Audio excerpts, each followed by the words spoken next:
en un jean en vez de una túnica, ¿cuánto le llevaría a los demás reconocer que es alguien diferente?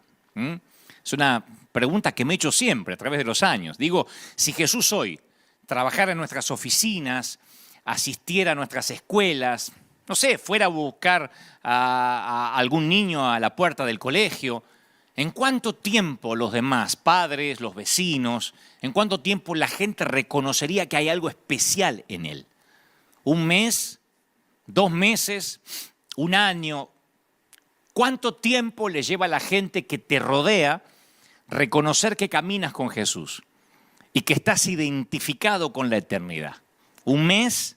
¿2 meses? ¿1 año? ¿Nunca? ¿La gente se da cuenta que tenemos algo diferente? Esa es una pregunta que yo me he hecho recurrentemente a través de los años, porque volver a Jesús significa reflejarlo a Él, en lugar de lo que hacemos nosotros por Él. En el final, no creo que la iglesia va a ser definida tanto por las cosas de las cuales tomamos distancia, de las cosas que nos separamos, como por aquellas que sí cambiamos o que somos agente de cambio, ¿no? Pienso que uno de los aspectos más importantes de nuestra vida después de convertirnos es la clase de influencia que tenemos sobre los demás. Cada uno de nosotros siempre va a estar influyendo en alguien, pero no solo a nuestra familia, sino que vamos a influir a los vecinos, a los que nos conocen, a los compañeros de trabajo, de facultad, de universidad. Y esa influencia puede ser buena, puede ser mala, puede que acerque las personas a la cruz, las puede alejar. Puede ser positivo, puede ser negativo, pero siempre estamos influyendo a nuestros contactos de alguna manera, ¿no? Y Jesús lo ilustró así. Jesús dijo, si ustedes se acuerdan, Él dijo, no se enciende nunca una lámpara y se la mete dentro de un cajón o debajo de la cama. Por el contrario, se la pone en la repisa, en un lugar alto, para que alumbre a todos los que están en la casa. Y luego agrega y dice, hagan brillar su luz delante de todos, para que todo el mundo pueda ver las buenas obras de ustedes y alaben al Padre que está en el cielo. Digo, porque algunos dicen, si uno hace algo no hay que contarlo, sacando un poco fuera de contexto que tu mano izquierda no sepa lo que hace la derecha. Pero el Señor dice, no, que todo el mundo vea las buenas obras, no solo el fruto del Espíritu, las buenas obras que la iglesia hace. Y Jesús nunca nos pidió que fuéramos una subcultura, nos pidió que fuéramos una contracultura. No un gueto, no una secta, sino alguien que va en contra de la cultura. No podemos olvidar nuestra misión.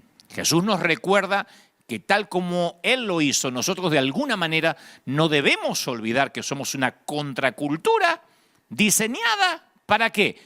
Para buscar y salvar a los que están perdidos. Somos el escuadrón de búsqueda. Somos los que salimos a buscar de manera ofensiva. El escuadrón de búsqueda no es la resistencia que mantiene el fuerte, sino los que salen. Y Jesús lo dijo en Mateo 5:13 de una manera sencilla. Ustedes son la sal de la tierra. Pero si la sal se vuelve insípida, ¿cómo recobra el sabor? No sirve para nada, sino que la gente la va a desechar, la va a pisotear. Y se dice que según las estadísticas, después de unos 5 años más o menos de ser cristianos, la mayoría de nosotros ya no tiene amigos no cristianos. Porque nos enseñan no te juntes con los mundanos, qué comunión tiene la luz con las tinieblas. Y por un lado podría ser sano cuando uno está creciendo en los pasos del peregrinar espiritual. Pero por otro lado, si nos alejamos de aquellos que más necesitan a Jesús, terminamos perdiendo la misión. Puede ser difícil estar afuera, pero si los granos de sal vuelven a juntarse en el salero, en los templos, toda la comida está en problemas. Jesús nunca dijo que seríamos la mayoría en la tierra. Dijo que seríamos la sal de la tierra. Jesús nunca dijo que la guerra la perdería el lado con menos soldados. Dijo que se perdería si los soldados pierden el sentido de su misión. Y el punto es que quizás muchos no conozcan a ese Jesús, a la misión de ese Jesús. Cuando digo ese Jesús, algunos pensarán, ¿pero qué? ¿Hay 2 Jesús? No, hay uno solo. ¿Hay 2 dioses? No, hay uno solo. Y con mayúscula. Pero me temo que sin querer, cuando lo sagrado se nos empieza a volver común, nos vamos olvidando la misión de ese Dios. O vamos desconociendo a ese Jesús que yo insisto siempre en volver a leer con ojos nuevos. En cierta ocasión, el apóstol Pablo fue a Atenas, en Grecia. Atenas era el centro intelectual del mundo antiguo. Era la ciudad de Aristóteles, de Platón, de Sócrates. Y el Areópago era un tribunal supremo de la antigua Grecia. Y ahí estaban los magistrados que dependían directamente del rey. Entonces el Areópago estaba lleno de cientos de ídolos. Literalmente había como imágenes en piedra, en mármol, esculturas que tipificaban los diferentes dioses que los griegos tenían. Los griegos tenían una gran cantidad de dioses porque ellos creían que había Dios para el mar, un Dios para la lluvia, un Dios para el sol, un Dios para la luna. Los filósofos de aquel tiempo se reunían allí en esa comunidad politeísta. Y ellos tenían muchos ídolos y muchos dioses. Pero de alguna manera sospechaban, yo digo sospechaban, hay de los teólogos que dicen no, ellos sabían. Yo creo que sospechaban en su corazón que había un Dios que ellos no conocían. Que tal vez les quedó un Dios sin honrar y para no ofenderlo hicieron un monumento que no tenía imagen y pusieron al Dios no conocido. En otras palabras, al Dios que todavía no nos presentaron, que nos falta por conocer.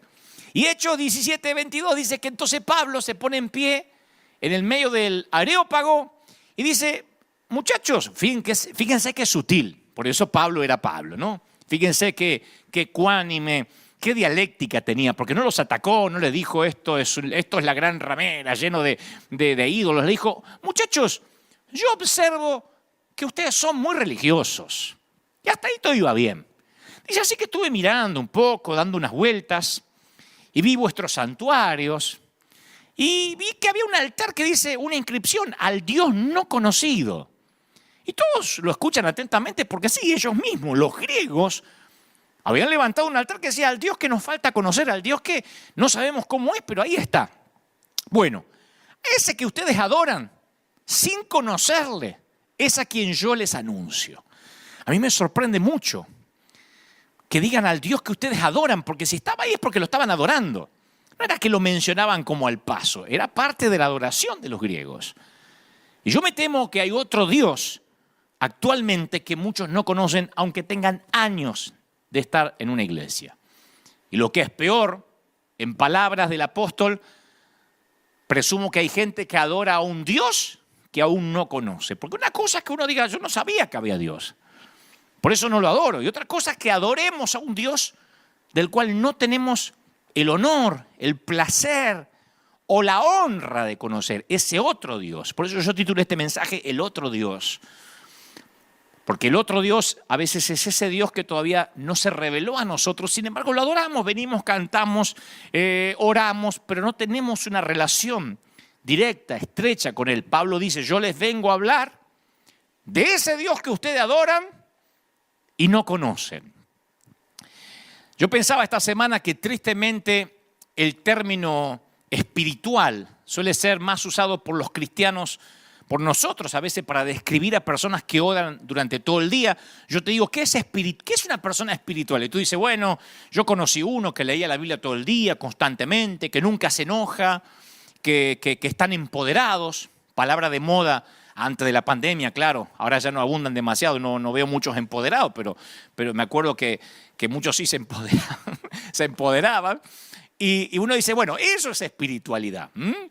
Para la mayoría, espiritualidad suena como algo de otro mundo, que hace recordar a los que han abandonado el mundo, que han hecho votos de pobreza o que se aislaron a sí mismos en claustros.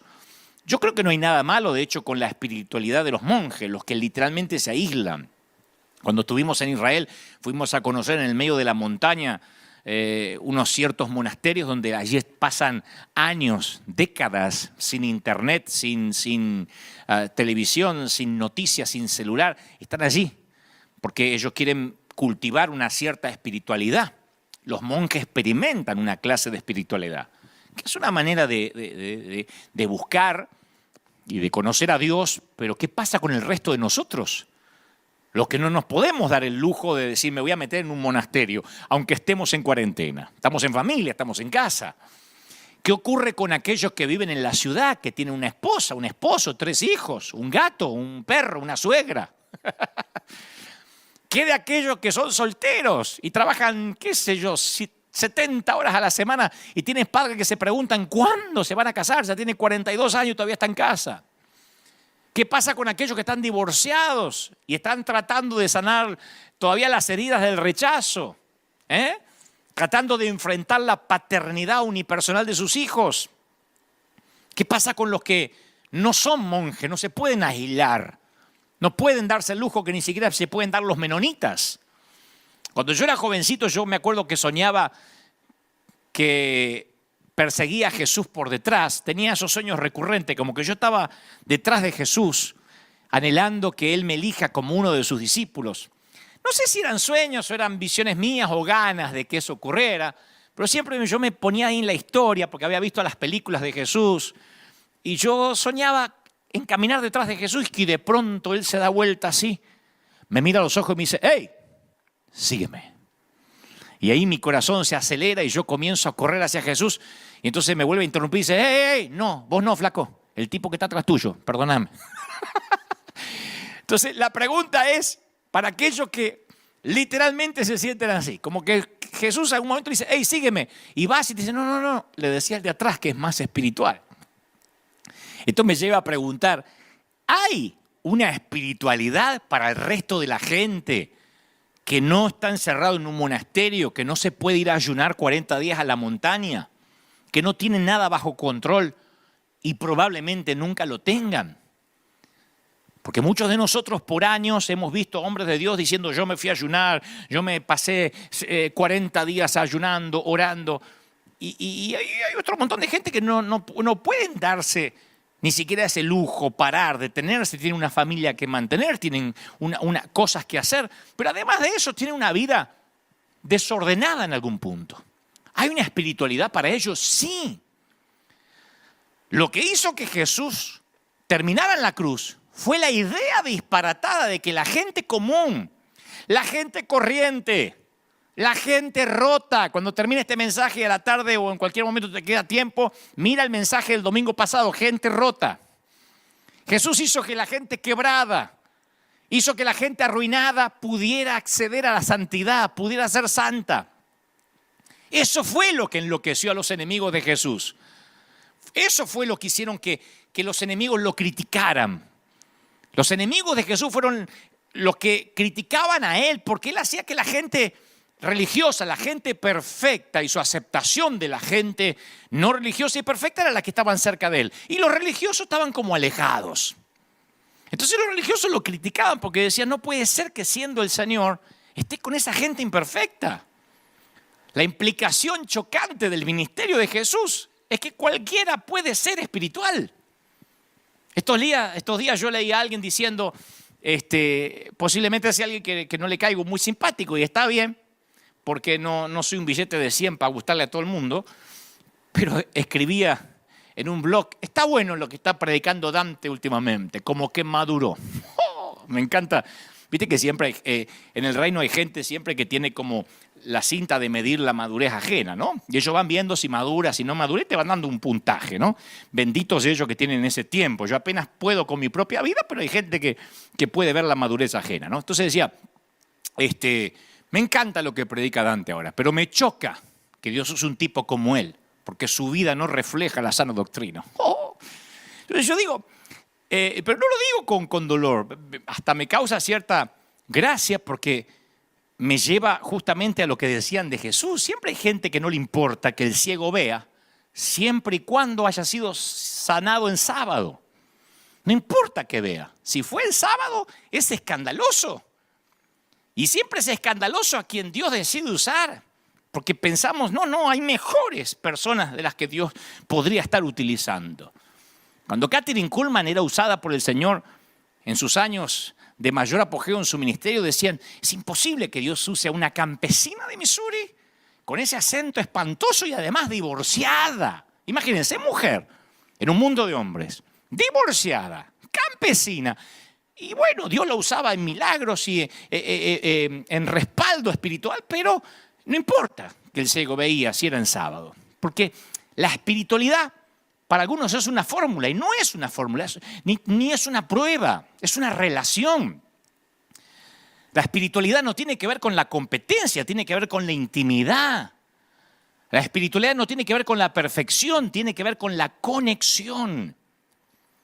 El camino de la vida espiritual comienza donde estamos ahora, donde estás ahora. Yo sé que hay mucha gente ahora diciendo yo tengo un desastre en mi vida, como dicen los mexicanos de un modo más sutil, mi vida es un despadre. Porque tiene un desorden en las vidas y dice, pero yo puedo empezar una vida espiritual así, sí. Aceptar la realidad de nuestras vidas quebradas y defectuosas es el comienzo de la espiritualidad, aceptarlo. Esto no es porque la vida espiritual vaya a eliminar nuestros defectos, sino porque dejamos de buscar la perfección y en cambio empezamos a buscar a Dios. O buscamos a Dios o buscamos nuestra propia autoperfección, pero nunca podrás hacer ambas. La espiritualidad no tiene que ver con estar bien parado. Tiene que ver con que Dios esté presente en nuestra falta de estabilidad. Lo diré otra vez, la espiritualidad no tiene que ver con estar bien parado. Tiene que ver con que Dios esté presente en medio de nuestra inestabilidad. Y si no, mira la Biblia. Yo digo siempre, este es un libro cuyas páginas están atiborradas de gente desordenada. Y los autores bíblicos no editaron los defectos de sus héroes. Uno los mira y, como digo siempre, en definitiva, desde el Génesis hasta Apocalipsis, los personajes fueron una mezcla compleja de fortalezas, de debilidades. David, Abraham, Lot, Saúl, Salomón, Rahab, Sara, fueron mujeres y hombres santos que amaban a Dios. Personas valientes, brillantes, sí señor, intrépidas, leales, apasionadas, comprometidas, pero a su vez fueron asesinos, algunos de ellos adúlteros, maníaco-depresivos. Fueron hombres y mujeres que podían ser amables en un momento, santos, defensores de la fe en un momento y a la vez tiranos inseguros, mentalmente inestables, descreídos, maliciosos, rencorosos en el siguiente momento. Ustedes dirán, ¿cómo vas a hablar así de la gente de la Biblia? Pero ahí están. Yo no puedo higienizar lo que la Biblia no higieniza, no puedo hacer una Biblia más aséptica. Y los personajes del Nuevo Testamento no fueron mucho mejores, ¿eh? Miren con quiénes andaba Jesús: prostitutas, recaudadores de impuestos, adúlteros, personas con problemas mentales, gentuza pobre, perdedores de todas las clases. Y sus discípulos apenas podían uno mirarlos como modelos de santidad. Sí, estaban comprometidos con Jesús, estaban dispuestos a seguirlo a cualquier precio, pero tenían problemas de luchas internas. Siempre estaban haciendo trampa en busca de una posición, sospechaban unos de otros, eran acusadores, impulsivos, egoístas, algunos haraganes, desleales. Y andaban con Jesús 3 años caminando con él. No los eligió el Señor porque eran los 12 más perfectos, porque los 12 orinaban agua bendita. No, durante la mayor parte del tiempo no entendieron lo que hablaba Jesús. Y cuando murió no tenían ni idea qué hacer ahora que había muerto. 3 años diciéndole, tengo que morir, es necesario para que resucite. Murió y no tenían ni idea qué hacer. Asustados todos. Como perritos asustados pensando que el plan había salido mal. Entonces cuando yo voy a las Escrituras y digo, Señor, muéstrame ese otro Dios, ese que predicaba Pablo, que Pablo le predicó a los griegos. Y dijo, yo vengo a hablarles de ese Dios. Yo hoy, adhiriendo a las palabras de Pablo humildemente, quiero hablarte de ese Dios, de ese Cristo, de ese Señor que entró al mundo sin ninguna dignidad. Era un hijo ilegítimo cuando Jesús vino al mundo, porque sus padres no estaban casados. Y todos los idiomas, en todas las culturas hay una expresión para llamar a los hijos ilegítimos y todas son horribles y todas son insultantes. Y a pesar de que nosotros le ponemos musiquita de Navidad y hacemos obras lindas de teatro para fin de año, la cuna fue un comedero de animales, sus compañeros de habitación tenían 4 patas. Pero si hubo un rey en esa historia, en la historia de Jesús, si hubo un rey que la gente veía como rey, era Herodes. La Biblia dice que Jesús nació en los tiempos del rey Herodes. Herodes sí, a los ojos de la gente era el rey. Nació en una cuna noble, fue líder de ejércitos. A Herodes se le llamó el rey de los judíos. Por eso era una burla cuando le pusieron rey de los judíos a Jesús. Porque es como que crucifiquen un delincuente o lo lleven hoy en día a la silla eléctrica a un delincuente y le pongan un cartelito y pongan señor presidente. No, el rey de los judíos era Herodes. Entonces era el rey de los judíos y era el amigo de los romanos. Ese era Herodes. Y a Jesús se lo llamaría amigo de los pecadores. Herodes retuvo su trono por 40 años. 40 años enquistado en el poder. Otra que Fidel Castro. Fue el más grande constructor de todos los tiempos. De hecho, cuando uno va al día de hoy, y todavía hay ruinas del mundo antiguo, uno puede ver las piedras gigantescas del templo que se ven hasta el día de hoy. Ningún rey construyó con tanto esplendor. Ahí están en Jerusalén las piedras de la construcción de un rey pomposo que se consideraba a sí mismo un semidios. Y gobernó en un tiempo donde los implacables sobrevivían. Roma consideraba a Herodes el gobernante más eficaz que el imperio haya tenido sobre Israel. Y luego de Herodes, nadie más jamás se atrevería a llevar el título rey de los judíos, excepto una víctima crucificada un viernes por la tarde, pero eso era irrelevante. Eso era un chiste, una broma. Señor presidente, rey de los judíos a un delincuente que fue ahí crucificado entre otros dos. Entonces las vidas de Herodes y Jesús se cruzaron cuando los sabios de Oriente preguntaron, ¿dónde podemos hallar al rey de los judíos que nació? ¿Saben el insulto que fue eso para Herodes? ¿A quién? ¿Dónde podemos hallar? Era como decir, ¿dónde podemos hallar al verdadero rey de los judíos? Y ahí comenzó la matanza de los inocentes.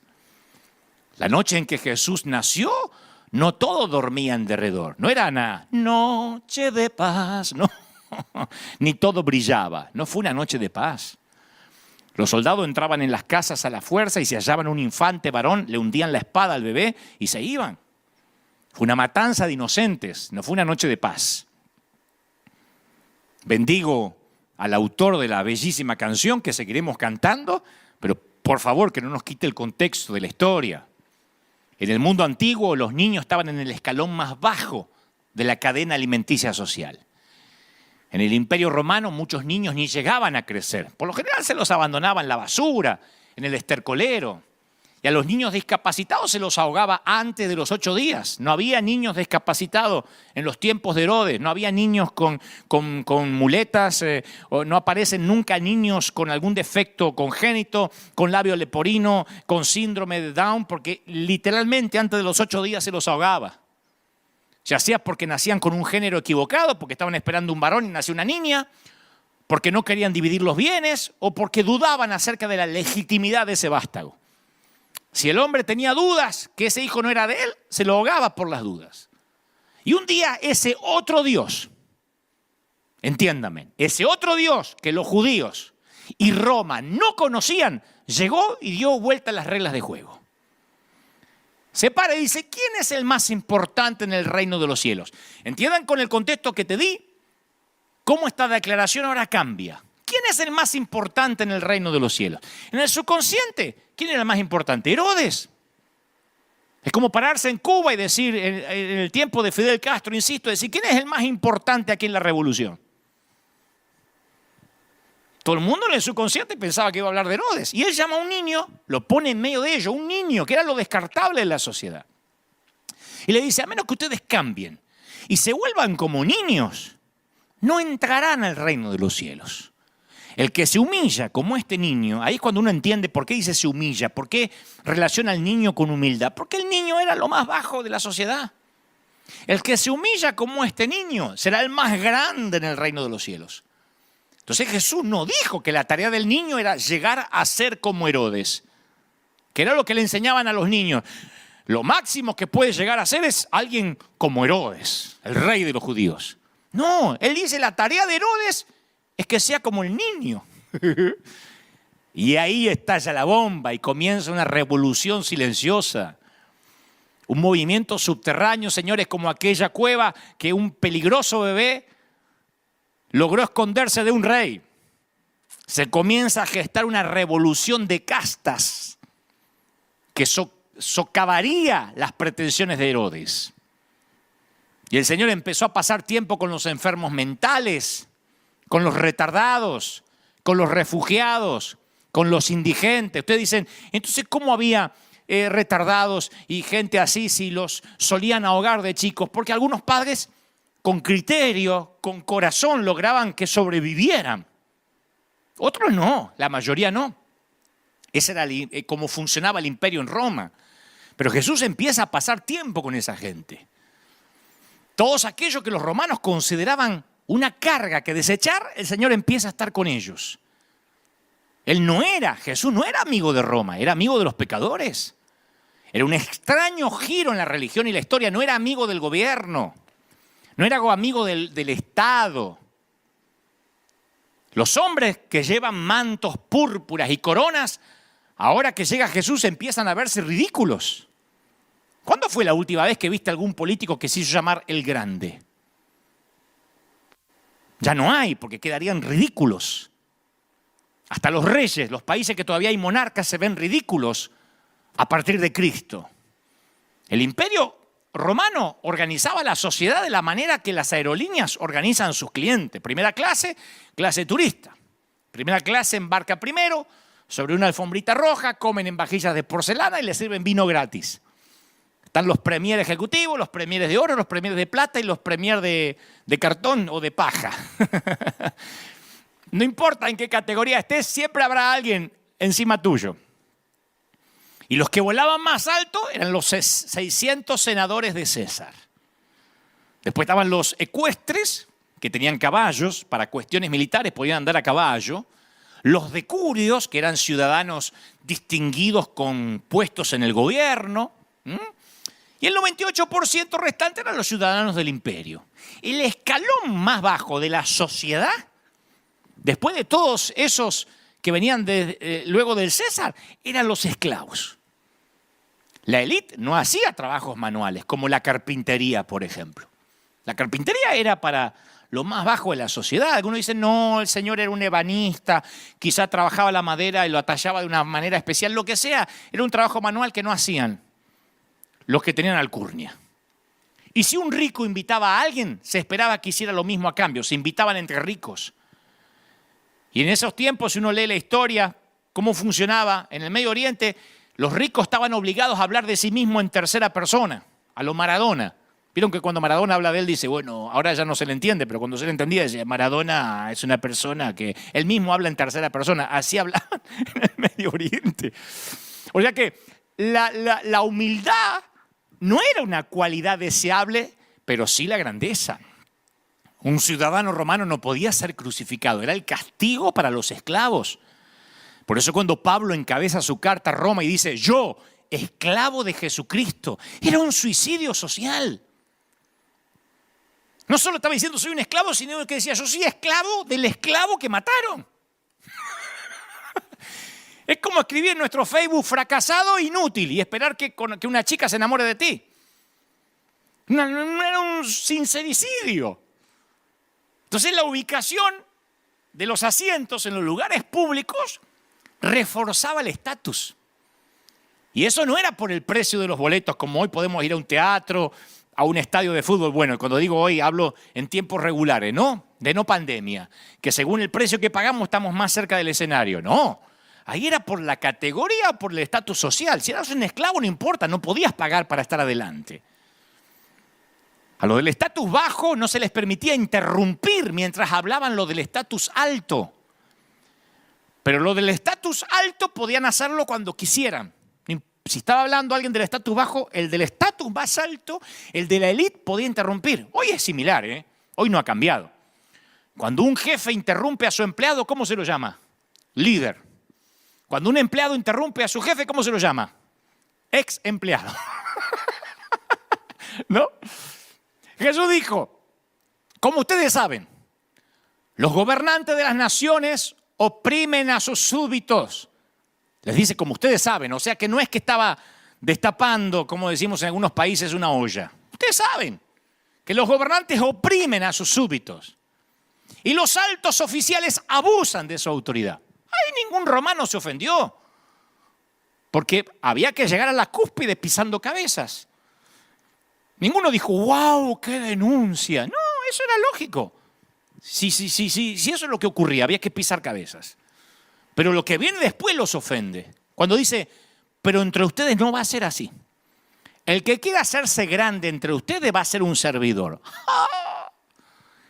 Y el que quiera ser primero deberá ser esclavo de los demás. Así como el Hijo del Hombre no vino para que lo sirvan, sino para servir y para dar su vida en rescate por muchos. ¡Wow! Eso sí. Yo pienso que si hubo una frase que hizo que los fariseos dijo a este tipo hay que llevarlo a la cruz ya, fue esa. Cuando les tocó el orgullo, cuando les tocó la santidad y la autoperfección. Primero porque nunca el invitado de honor recoge los platos sucios. Porque ¿quién es el más importante? ¿El que sirve la mesa o el que es servido? ¿Quién es el más importante en el reino? Dice Jesús. No era una pregunta difícil. Los tipos están ahí y dicen que la respuesta es fácil. Los grandes se sientan, nos sentamos. La gente como uno. En Argentina, cuando alguien tiene mucho dinero, hay gente que habla así. ¿No? Y creo que en México también son los fresa. No te puedo creer. Entonces se sientan a la mesa y dice, la gente como uno se sienta y los sirvientes sirven. ¿Qué duda hay? Obvio. Y el Señor dice, no, yo estoy entre ustedes como uno que sirve, el que recoge los platos sucios. Así que la próxima vez que vayas a un restaurante, pregúntate ante los ojos de Dios, ¿quiénes son los más grandes? Entonces yo voy a los evangelios y me doy cuenta que ese sigue siendo un Dios desconocido para muchos cristianos.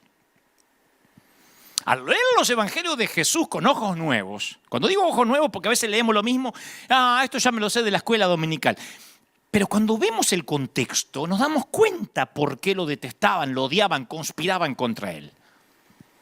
Al leer los evangelios de Jesús, yo fui advirtiendo un patrón sorprendente. Cuanto más ofensivos eran los personajes, más cómodos se sentían junto a Jesús. Personas así encontraban atractivo a Jesús. Un paria social samaritano. Un oficial del ejército del tirano Herodes, un colaboracionista recaudador de impuestos, una mujer que había sido poseída de 7 demonios. En cambio, por el contrario, otros personajes más respetables lo miraban a Jesús con frialdad, no se acercaban. Los piadosos fariseos lo consideraban a Jesús torpe, mundano, payaso. Un joven rico se alejó de él meneando la cabeza diciendo, yo no pierdo nada, mira si voy a vender lo que tengo para seguirlo a este loco. Incluso el liberal Nicodemo buscó reunirse con él bajo el manto de la noche porque si te sacaban una foto en Instagram y te colocaban en las redes al lado de Jesús, estaba frito. Y la iglesia cristiana, ahora, hoy, atrae a personas respetables que se parecen mucho a quienes más sospecharon de Jesús en la tierra. Entonces yo me pregunto, ¿qué sucedió para que se haya cambiado el patrón de la época de Jesús? ¿Por qué no les gusta a los pecadores estar con nosotros? Ya no hablemos de Jesús, hablemos de nosotros. ¿Por qué a los pecadores, la mayoría, nos tienen como una cosa espantosa? Los evangelistas, los aleluya, cuídate. ¿Por qué? Una vez me dijo alguien, ¿ir a la iglesia? Nah, ¿para qué? Para que me hagan sentir peor de lo que ya me siento. Estoy luchando con mi orientación sexual, estoy luchando con que mis padres me detestan. ¿Me voy a ir a la iglesia para que me terminen de condenar? Digo, ¿cuánto cambió el patrón? Los marginados que acudían a Jesús cuando vivió entre nosotros ya no se sienten bienvenidos. La gente rota ya no se siente bienvenida. ¿Qué hizo Jesús? La única persona perfecta de la historia para atraer a los claramente imperfectos. Y otra pregunta, ¿qué nos impide seguir sus pasos en estos días? Jesús fue el amigo de los pecadores, no fue el amigo de Roma. Porque siempre sacamos ese versículo, no, hay que respetar las autoridades, fueron puestas por Dios. Pero insisto, cuando ordenan algo que Dios prohíbe o prohíben algo que Dios ordena, se acaba el respeto. No somos los amigos siempre del Estado. Podemos orar por ellos, aunque sean dictadores, oramos por ellos, qué sé yo, los bendecimos, pero de ahí a que seamos amigos, no. Jesús era amigo de pecadores, le gustaban los pecadores, les encantaba estar con él. Anhelaban su compañía. Y entre tanto los legalistas lo encontraban horrible, repulsivo incluso. ¿Cuál fue el secreto de Jesús que hemos perdido en estos años? Yo creo que mucha gente conoce otro Dios, no me cabe la menor duda. Un Dios con minúscula, un Dios que adoran pero no lo conocen, si no, no pondrían a veces en las redes, dime con quién andas y te diré quién eres. A veces me saco la foto con un pastor que a lo mejor tiene un tema moral o un problema polémico o dijo una frase poco feliz. Uy, ahí está Dante, dime con quién andas y te diré quién eres. Cuando mencionamos esa frase es porque desconocemos este Jesús. Imagina la consternación de la gente en la Palestina del primer siglo si hubiesen tratado de aplicar el refrán, dime con quién andas y te diré quién eres, si se lo hubiesen tratado de aplicar a Jesús de Nazaret.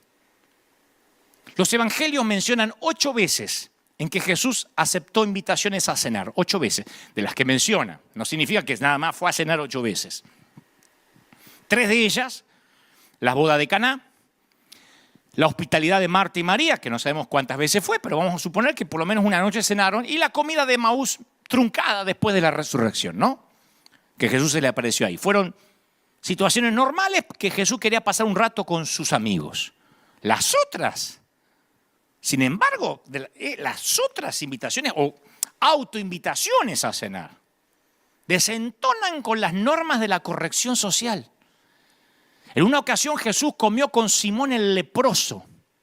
Para que te pongan el leproso como segundo nombre, porque algunos dicen, no, a lo mejor era leproso, y ya no lo era.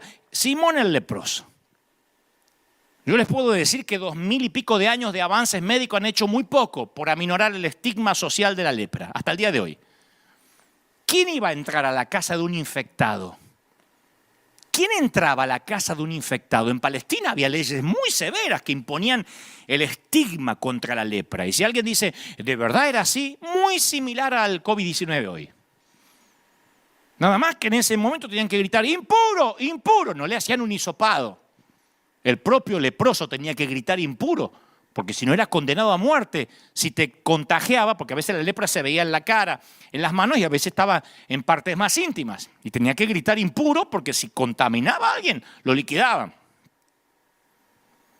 Y Jesús pasó por alto las reglas de higiene. Déjenme avanzar. Enseguida empiezan a escribir. Entonces, ¿qué está diciendo? Que déjenme terminar lo que creo Dios me dijo que diga. Jesús pasó por alto las reglas y se reclinó para comer en la mesa de un hombre que llevaba ese estigma como parte de su nombre. Y si alguno está diciendo, bueno, pero era Jesús, bueno, entonces no digamos más que hay que imitar a Jesús. Pongámonos a imitar a Saúl, qué sé yo. Porque como dobles agentes, los líderes religiosos, los que lo seguían a donde iba y lo invitaban a comer para escrutar todos sus movimientos y lo que decía. Y en forma provocativa, a pesar de ser sábado, Jesús sana a un hombre que tenía hidropesía y luego planteó un hiriente contraste entre los banquetes del prestigio social de los fariseos y el banquete de Dios preparado para los pobres, los mancos, los cojos y los ciegos. Los evangelios no hablan de ninguna otra comida con ciudadanos destacados y puedo entender muy bien por qué Jesús no era un invitado reconfortante para invitar. Era un provocador. Las últimas 2 comidas que conocemos ocurrieron en casa de publicanos y recaudadores de impuestos. Una clase de gente impopular en todas las épocas, pero más en los tiempos de Jesús. Estos tipos recaudaban impuestos en base a una comisión y se embolsaban un dinero de los beneficios de los ciudadanos, a costillas de la gente. Eran colaboracionistas del gobierno de facto, de los invasores. Y la mayor parte de los judíos los veían como traidores al servicio del Imperio Romano, porque servían a los romanos. Entonces, inclusive no se podía aceptar dinero de los recaudadores de impuestos como limosna, ni ofrendas, ni se podían utilizar su dinero como intercambio, ya que era dinero sucio, adquirido por medios despreciables, igual de lo que sucedería hoy con el dinero del narcotráfico. ¿Y qué hace Jesús? En forma intencional se invita a las casas de ambos recaudadores de impuestos. Cuando ve al petizo Zaqueo condenado al ostracismo, que tuvo que subirse pobrecito a un árbol para poder verlo, hizo bajar y dijo, me quiero ir a tu casa. Y la muchedumbre mostró enseguida su desaprobación. Y Jesús descartó las quejas, le dijo, el Hijo del Hombre vino a buscar y a salvar ¿a quiénes? A los autojustificados, a los que dicen, nosotros guardamos las 600 leyes de la sana doctrina, aleluya. No, vine a salvar lo que se había perdido. A otro reprobo, Leví, Jesús se lo encontró en la misma mesa donde estaba cobrando los impuestos, los odiados impuestos. Y dijo, los sanos no tienen necesidad de médicos, sino los enfermos. Por eso siempre mantenemos nosotros todos o nadie. Porque la iglesia es para enfermos, básicamente.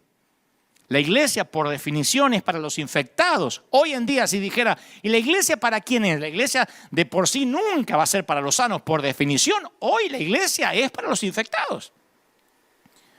No solo por un virus, sino también los infectados en el corazón, en el alma.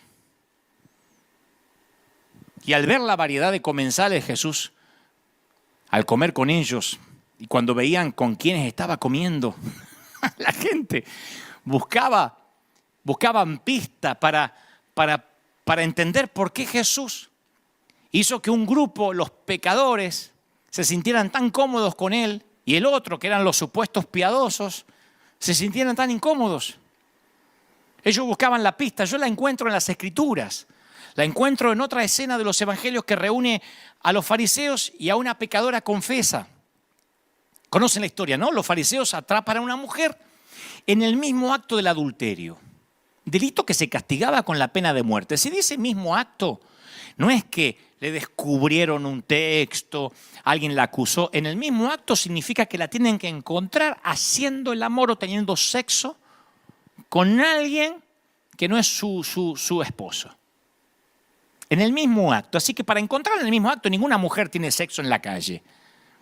Tuvieron que pagarle a un tipo para que la llevara a la cama, la sedujera, y estos morbosos espiaron por la ventanita el tiempo suficiente para entrar en un momento indicado y arrancar a esta mujer desnuda que alcanza a envolverse, creo que con una manta, y ahí está temblando en el medio de la plaza. La víctima no era la mujer, la víctima era la carnada.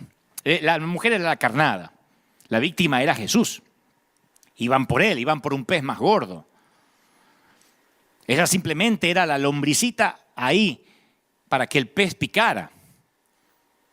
Era simplemente el experimento para ver qué dirá Jesús que hagamos. ¿Qué tenemos que hacer con una mujer sorprendida en adulterio? Preguntan con la esperanza de hacerlo caer en un conflicto entre moralidad y misericordia. Si Jesús dice apedréenla como Moisés, se mete problemas con el imperio, en problemas contra el imperio, porque el imperio romano no permitía ajusticiar a nadie si no pasaban por un juicio. Si decían le perdono la vida, entonces no era un rabino, porque desconocía la ley de Moisés. Y el Señor los mira a los acusadores y dice el de ustedes esté santo, arroje la primera piedra contra la muchacha. ¿Quién la va a arrojar? Si todos tenían un muerto en el closet. Si todos tenían un par de esqueletos en el ropero. Es como si hoy le dijéramos a alguien, a ver, el que es santo, liquiden a este otro. ¿Quién? Y Jesús se vuelve a la humillada mujer y dice, ¿dónde están los que te acusaban? ¿Ninguno te condenó? Qué raro, porque parecían todos muy santos recién. Ni yo te condeno. Yo que soy perfecto no te condeno. Vete y no peques más. Esta tensa escena revela un claro principio en la vida de Jesús. Él perdona cualquier pecado que se reconoce abiertamente. La adúltera se fue perdonada con una nueva oportunidad de vivir. Los fariseos se escabulleron heridos en su corazón, con muertos en su closet. Quizás las prostitutas, los recaudadores de impuestos y otros pecadores respondieron tan bien a Jesús porque a cierto nivel sabían que ellos habían actuado mal, que habían metido la pata y el perdón de Dios para ellos era atractivo. Las prostitutas no corren peligro de encontrar que su vida actual está buena, está satisfactoria, como para no necesitar volverse a Dios. Los orgullosos, los envidiosos, los celosos, los religiosos, los murmuradores sí corren ese peligro. Les gusta la vida que tienen, no creen que necesitan pedir perdón.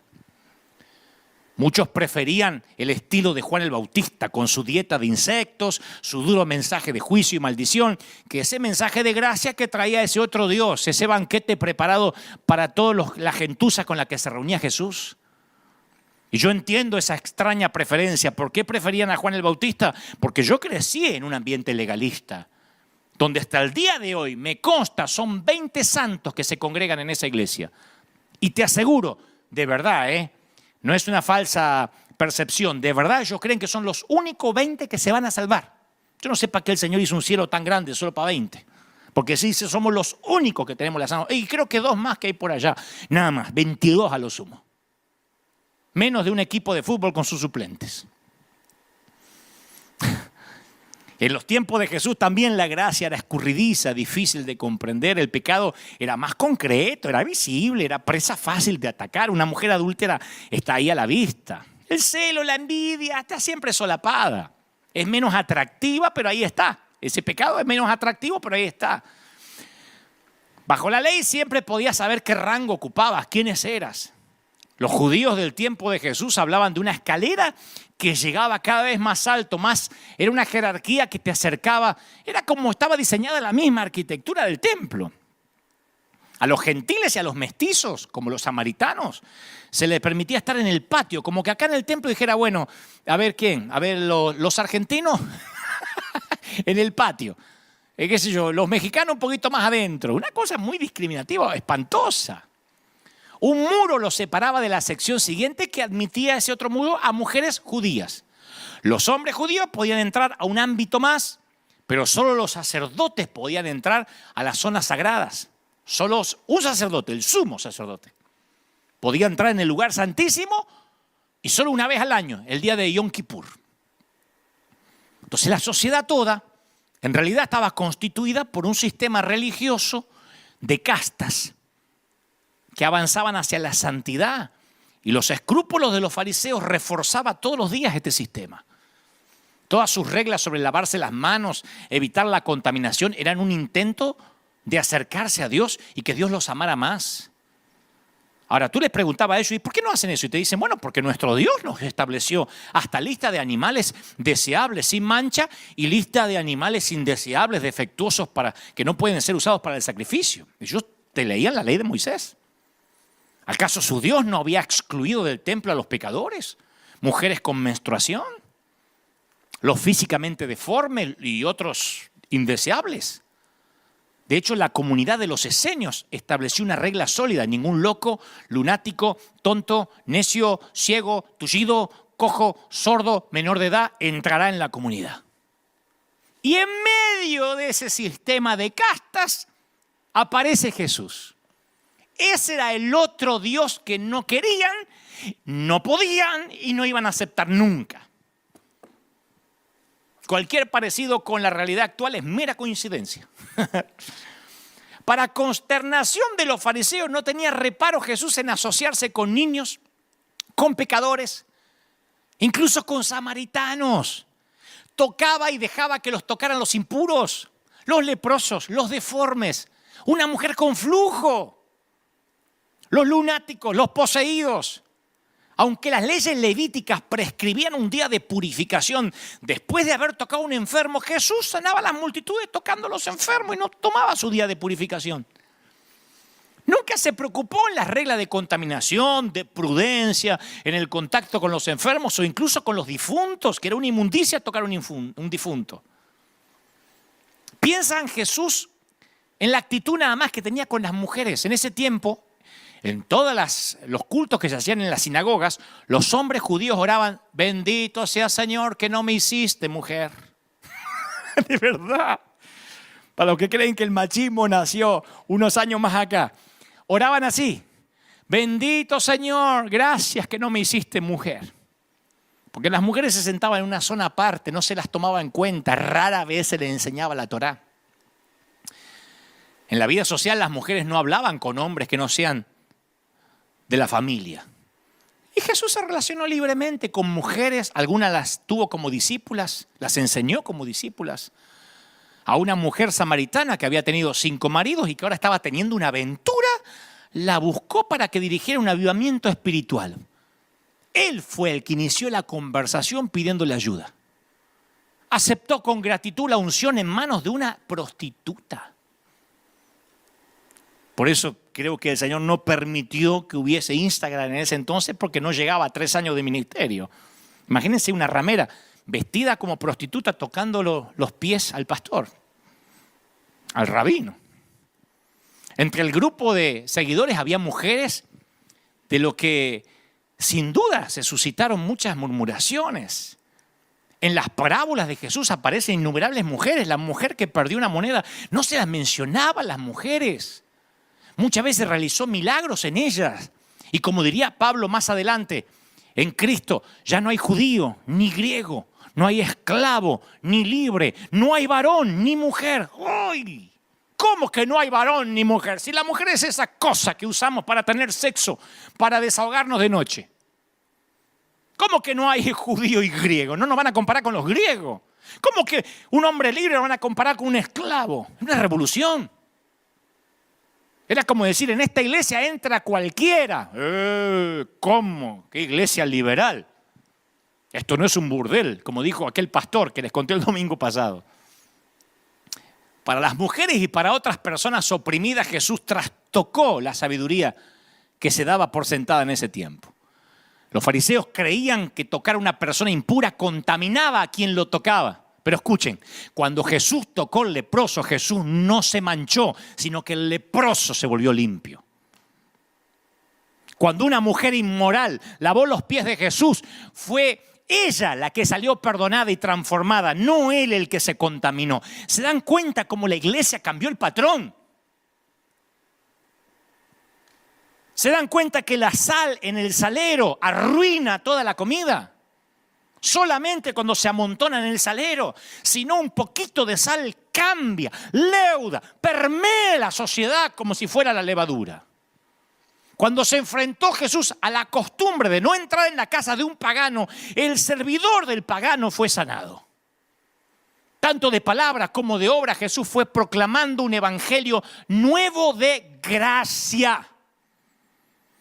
Para que una persona sea purificada no tenía que ir a Jerusalén. Para purificarse había que ir a Jerusalén y ahora ya no tenía que ir a Jerusalén. Ni ofrecer sacrificios, ni someterse a rituales de purificaciones. Todo lo que tenía que hacer es seguir una orden. Sígueme. ¿Qué tengo que hacer? Dijo el joven rico. Sígueme. Vende todo y sígueme. Viaja liviano y sígueme. Le hubiese dicho que tenía que ir a purificarse al templo 7 días y el tipo iba. El contagio de la santidad siempre derrota el contagio de la impureza. Y en pocas palabras Jesús trasladó el énfasis de la santidad de Dios, que era exclusiva, a la misericordia de Dios, que era inclusiva. ¿Estoy siendo claro? En vez del mensaje, Dios no acepta a los indeseables, proclamó, en el reino de Dios no hay indeseables, pero no porque los dejamos afuera, porque los hacemos entrar y dejan de ser de indeseables. ¿Verdad? Dejando afuera a los indeseables, cualquiera tiene una iglesia pura. Bueno, hipócritamente pura. Al hacer todo lo posible Jesús por reunirse con gentiles, comer con pecadores, tocar a los enfermos, Él amplió el ámbito de la misericordia de Dios. Y para los líderes judíos, las acciones de Jesús ponían en peligro la existencia de todo el sistema religioso que habían armado. Por eso no nos sorprende que los evangelios mencionen más de 20 veces que conspiraban contra Jesús. ¿Saben lo que es conspirar? Che, ¿cómo lo podemos liquidar a este? Hay que matarlo. Y si lo empujamos y que parezca un accidente. Y vamos a meternos en problema con el Imperio Romano. No. Y si le damos algo envenenado, no, si este dice que tomarán en las manos serpientes, comerán cosas mortíferas, este es inmune a todo, está vacunado no sé con qué. Conspiraban. Uno de los relatos de Jesús que contrasta a un piadoso fariseo con un arrepentido recaudador de impuestos, capta lo que es el evangelio de la gracia, lo que perdimos, ese otro Dios. Por eso yo llamo otro Dios, porque es un Dios que muchos no conocen aunque lo adoran hace 30 años. Es una historia súper conocida. El fariseo ayunaba 2 veces por semana, diezmaba, daba piadosamente todo lo que Dios le daba, él daba piadosamente, un sembrador. Y él oraba: Señor, gracias que no soy como estos injustos, como estos adúlteros. Y gracias que soy mejor que este recaudador de impuestos, uno que estaba al lado de él. O sea que este era el cristiano modelo. Este era Flanders de los Simpsons. Y al lado estaba el pobrecito recaudador de impuestos, demasiado humillado para elevar los ojos al cielo. Y oraba de la forma más sencilla, ni sabía cómo orar. ¿Sabe lo que decía? Sé propicio de mi pecador. Y Jesús saca esta conclusión. Yo digo que este que no sabe ni orar, descendió a su casa perdonado y justificado antes que el otro.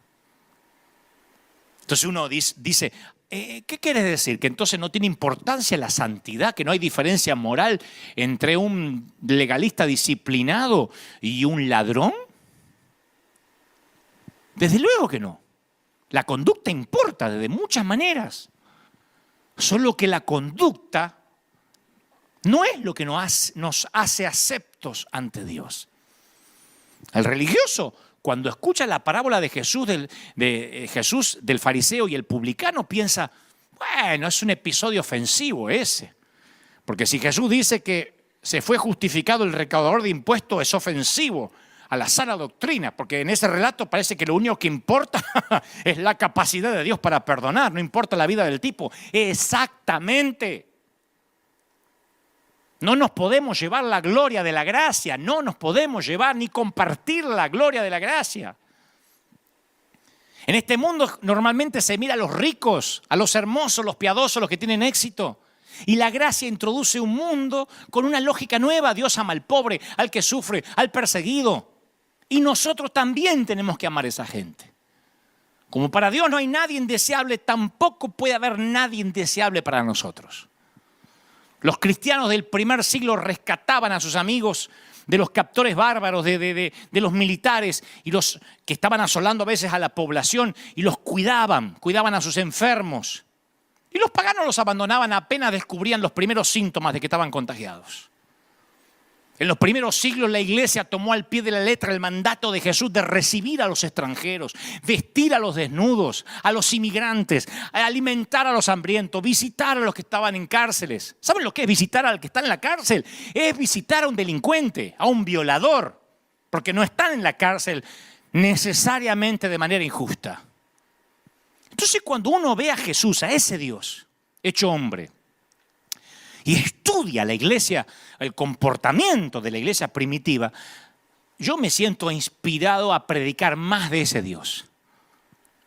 Yo quiero que esta pandemia nos choquee a todos. Estoy orando para que la iglesia esté choqueada, para que digamos sí, así como la pandemia, el virus no discrimina a nadie.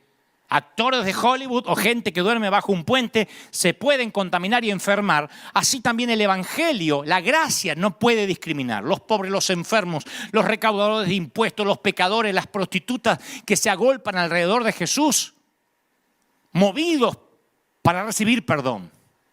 Y los poderosos, los ricos se mantienen al margen. Lo ponían a prueba, lo espiaban, los querían hacer caer en trampas.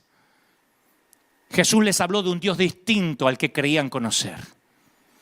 Jesús les dijo que Dios prefería las peticiones de un pecador ordinario que las súplicas de un profesional de la religión. Comparó Dios con un pastor que deja las 99 ovejas en el redil para salir frenéticamente a buscar la perdida. A un padre que no puede dejar de pensar en el ingrato, despadroso, rebelde hijo, no puede dejar de pensar en él, aunque tiene otro que es respetuoso, obediente y no falta nunca al culto. Comparó a Dios con un anfitrión rico que abre las puertas de la sala del banquete para que venga una colección de pordioseros y vagabundos a comer. Jesús hizo todo lo posible por abrazar a los rechazados, a los indignos, a los que no le importan nada al resto de la sociedad, para demostrar que los don nadie le importan infinitamente a Dios. Y yo sé que este mensaje hoy es para ti. Yo sé que hay alguien en casa que se siente como esa mujer impura, demasiado tímida, llena de vergüenza para acercarse a Jesús y tocar el manto. Y no quieres ni que Jesús se dé cuenta de que te estás acercando. Y sí se dio cuenta. Porque esa mujer entendió, como todos los don nadie, como tú, que no es fácil ocultarse de la mirada amorosa de Jesús. Jesús demostró en persona que Dios ama a las personas, no como raza, no como especie, sino como individuos. Por eso decía el domingo pasado, pongámosles cara al pecador y van a ver que el pecado cambia. El peor pecado, el que más te repugna, ponle la cara de tu hijo de sangre, y vas a ver cómo un amor te inunda. Por eso creo que no hay lugar para fingir en la vida espiritual. Y desafortunadamente en muchos círculos religiosos existe una regla no escrita. Entran a la iglesia y le decimos, te tienes que bautizar, tienes que congregarte, y no te olvides de fingir. Actúas como si Dios tuviera el control de todo, ¿eh?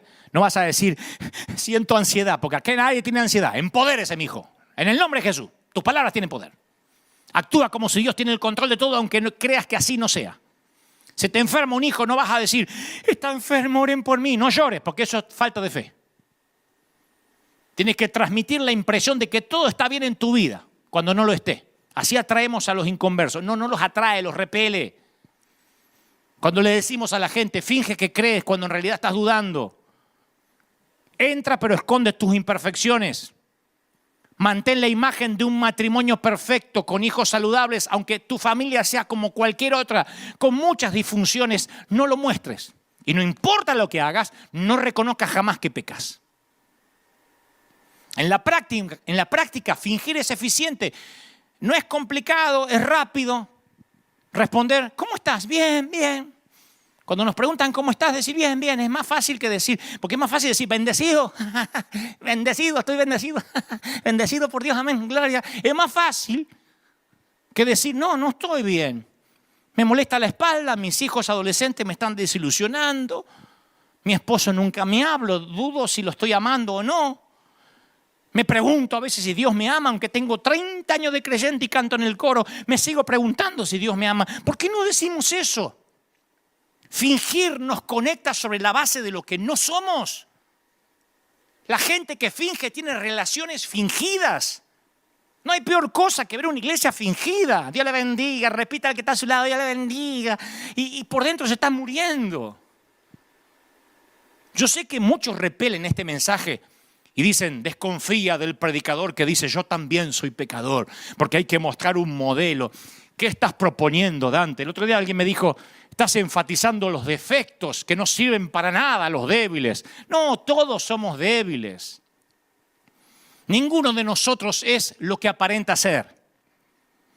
Yo conozco muchos que se muestran como modelos, pero están llenos de resentimientos, aún contra sus propias familias.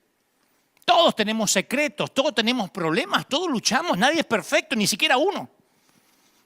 Acabo de parafrasear Romanos 3:10. La esencia de la espiritualidad es negarse a fingir. Conozco a alguien que siempre dice, a mí lo que más me molesta es fingir, lo demás lo aguanto, fingir no. Fingir, permitir que los demás crean que somos algo que no somos. ¡Ay, cómo molesta! Qué feo fingir en la iglesia, porque si finges en la iglesia es ridículo, es meterse en un hospital y fingir que uno está sano cuando uno necesita ir a cuidados intensivos. Y desafortunadamente la gente maneja con mayor facilidad los asuntos más difíciles que la falta de fingimiento. La falta de fingimiento le revuelve el estómago a los religiosos. El gran problema es, cuando tú y yo dejamos de fingir, ponemos en manifiesto el fingimiento de todos los demás. Ese es el problema. ¿Saben por qué yo a veces soy una espina en el talón o un grano de arena en el zapato de algunos? Porque como yo dejé de fingir, Expongo el fingimiento de los demás. La gente dice, por lo menos este tipo me puede gustar, no me puede gustar, pero por lo menos este tipo no se anda haciendo el aleluya, me agarró la chiripiorca. Y como yo trato de ser lo más auténtico posible, a lo mejor exponen los que fingen. Digo, la burbuja de la vida cristiana perfecta explota y hay que enfrentar la realidad de nuestra ruina. Eso fue lo que llevó a Cristo a la cruz, que expuso el fingimiento de todos. Por eso en algún punto los entiendo. La religión les molesta a los tipos como yo o los tipos como tú. El fin de semana pasado vino alguien de nuestro equipo, uno de nuestros pastores, que tiene taller mecánico y tiene autos. Entonces vino con su Ferrari amarilla. Y yo le digo, wow, qué lindo auto. Salíamos justo acá de la iglesia. Le digo, qué lindo auto. Y me dice, ¿le gusta? Es suya. Le digo, no, ¿para qué quiero un auto así en mi vida? Él tiene muchos autos porque él los compra. Es un hombre que siempre le ha gustado los autos, uno de nuestros pastores. Yo con un solo auto que me lleve y me traiga estoy feliz. No me hago el humilde, pero siempre los que me conocen saben que soy así. Tengo un lindo auto, pero no, qué sé yo, a lo mejor me gusta tener un mejor traje, pero auto, con que me lleve y me traiga yo soy feliz. Así que le dije, no, yo no necesito un auto así. Pero me voy a sacar un par de fotos porque es lo más cerca en mi vida que voy a estar de una Ferrari. A menos que entre algún dealer, alguna concesionaria alguna vez en Italia. Pero voy a ser lo más cerca que pueda estar. Así que fue mía en menos de 3 minutos. Ni la manejé, porque uno me preguntaba, ¿y la manejaste? No. Porque es con cambio, y yo no, ya me desacostumbré. La noticia dio la vuelta al mundo, la foto, aunque yo aclaré. Que me dijeron, ¿la quiere? No, y se la volví a dar. Entonces los periodistas pensaron, el tipo no aceptó el regalo. Pero bueno, vamos a hacer una nota igual con comillitas sospechosas. Se lo donaron. Recibe donaciones extravagantes.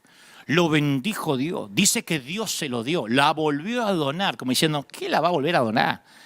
Porque eso revela el corazón de quienes dicen, si a mí me la dan, es loco, la vuelvo a donar. Entonces la gente dice, ¿qué la va a volver a donar? Ahora, yo no es que se la volví a regalar porque soy demasiado bueno, porque viajo en carro de fuego, porque no me interesa. Por ahí si me regalaba otra cosa que me interesa, me la quedo. Si me es un regalo. Lo bueno es que en tiempos de redes sociales ayudó a que miles vieran este mensaje, vieran el mensaje Gente Rota, lo que hacemos por los más vulnerables en América, en Europa, en África, pronto la India, les voy a contar Dios mediante el domingo que viene. Sucede que cualquiera se sacaría una foto con un auto que supuestamente le regalan, pero no un cristiano. Los cristianos tienen que fingir. Y mucho menos un pastor, es el que más tiene que fingir. Y si el pastor conduce un auto lujoso, que sea en secreto. Y a eso lo llaman no ser tropiezo a los débiles, cuidar el testimonio. Pero no es que dejan de comer carne, comen carne en secreto. Y el Señor lo llama hipocresía. Y la autenticidad saca lo peor del fariseísmo. Por eso es probable que yo nunca sea un pastor convencional, ni lo voy a hacer nunca, porque no califico de verdad. Yo digo siempre, estoy de pastor por un error de papeleo que hubo allá arriba. Siempre seré un mensajero roto. Y si me regalan otro auto y no lo necesito, lo voy a volver a regalar, no sin antes sacarme otra linda foto. No tengo por qué ocultarlo y simular austeridad como un político barato. Nos apartamos de la vida espiritual al negarnos a acudir a Dios tal como somos. Y decidimos esperar a estar listos para acudir a Dios tal como somos. Decimos, no, yo cuando mejore voy a acercarme a Dios. Ahora hay que fingir. Decidimos que la manera en que vivimos ayer, la semana pasada o el último año nos hace mercaderías dañadas, que hasta que no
restart.